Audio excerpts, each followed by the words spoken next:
Kamakailan lamang, nag-inspeksyon ako sa naging epekto ng habagat ng bagyong Krising, Dante at Emong.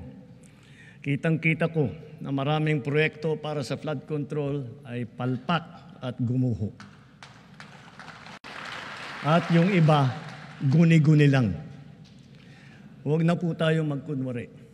Alam naman ng buong madla na nagkakaraket sa mga proyekto.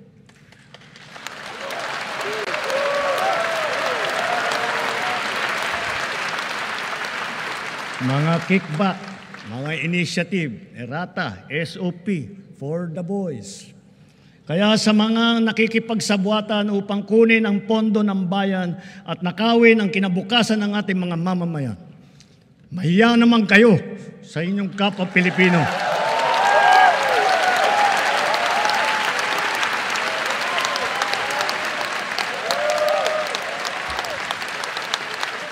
Mahiya naman kayo sa mga kabahayan nating naanod o nalubog sa mga pagbaha. Mahiya naman kayo, lalo sa mga anak natin na magmamana sa mga utang na ginawa ninyo na binulsan nyo lang ang pera.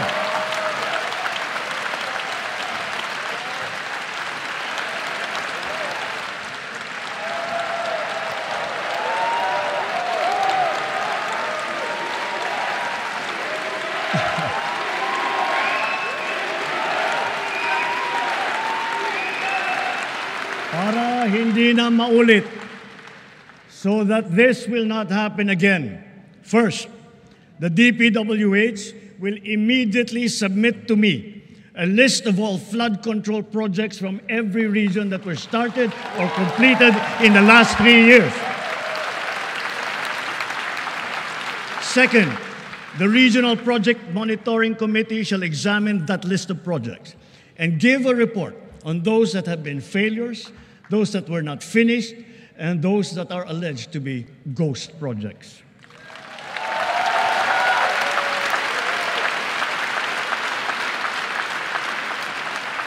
And third, we will publish this list.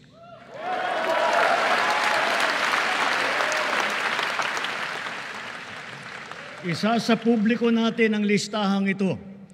Kaya ang publiko na saksi sa mga proyektong ito ay malayang suriin ang listahan at magbahagi ng kanilang nalalaman para makatulong sa ating investigasyon.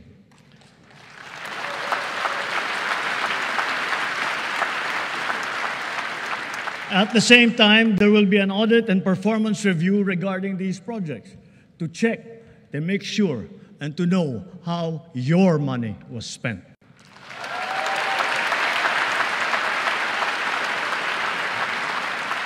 Sa mga susunod na buwan, makakasuhan ang lahat ng mga lalabas na may sala mula sa investigasyon, pati na ang mga kasabwat na kontratista sa buong bansa.